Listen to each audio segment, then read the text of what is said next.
2020년 11월 26일 이슈체크입니다. 미성년자 성착취물을 제작해 유포한 혐의의 박사방 운영자 조주빈과 그 일당에 대한 1심 재판 결과가 오늘 공개됐습니다. 여론의 비난이 컸던 사건인 만큼 이들에 대한 형량에도 상당히 관심이 모이고 있는데요. 오늘 이슈체크에서는 박사방 관련자들에 대한 재판 결과를 살펴보겠습니다. 심재민 기자와 함께합니다. 안녕하세요. 네, 안녕하십니까. 박사방 운영자 조주빈 등에 대한 엄벌 요구가 참 많았는데 오늘 1심의 판결 어떻게 났습니까? 네, 미성년자 성착취물을 제작해 유포한 혐의로 재판에 넘겨진 박사방 운영자 조주빈이 1심에서 징역 40년을 선고받았습니다.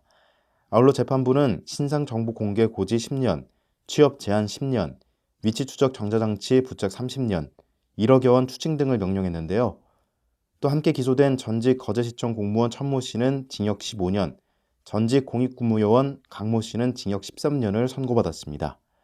그리고 박사방 유료 회원인 임모 씨와 장모 씨는 각각 징역 8년과 7년을 선고받았으며 미성년자인 태평양 이모 군은 장기 10년, 단기 5년을 선고받았습니다. 재판부도 박사방 사건을 중대하게 판단한 결과로 볼 수 있는데 특히 운영자 조주빈의 혐의가 상당하지 않나요? 네, 그렇습니다. 우선 조 씨는 지난해 5월부터 올해 2월까지 아동 청소년을 포함한 여성 피해자 수십 명을 협박해 성착취 영상물을 촬영하고 인터넷 메신저 텔레그램 박사방을 통해 판매, 유포한 혐의로 재판에 넘겨졌습니다. 그리고 조 씨는 성착취물을 제작하고 유포하기 위해 범죄 단체를 조직한 혐의도 있는데요. 조 씨와 박사방 가담자들은 조직적으로 역할을 분담하고 내부 규율을 만드는 등 음란물 공유 모임을 넘어선 범죄 단체를 조직한 것으로 조사됐습니다. 이뿐만 아니라 조사 과정에서 손석희 JTBC 사장 등에 대한 사기 행각도 드러났었는데요. 이런 부분은 어떻게 됐나요? 네, 조 씨는 지난해 4월에서 9월 4차례에 걸쳐 손석희 JTBC 사장에게 흥신소를 하면서 얻은 정보를 주겠다고 속여 1,800만 원을 받아내고 사기 피해금을 보전해주겠다며 윤장현 전 광주시장으로부터 3천만 원을 받은 혐의도 있습니다.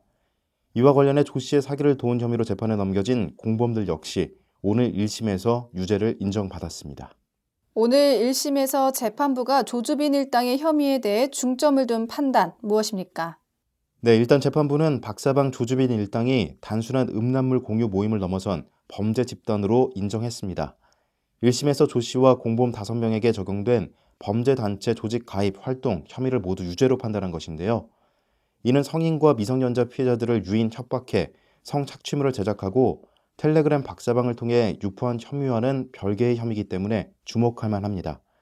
이와 관련해 재판에서 조 씨와 공범들은 박사방이 범죄 집단이 아니라며 이 부분에 무죄를 주장했지만 재판부는 이를 일축했습니다.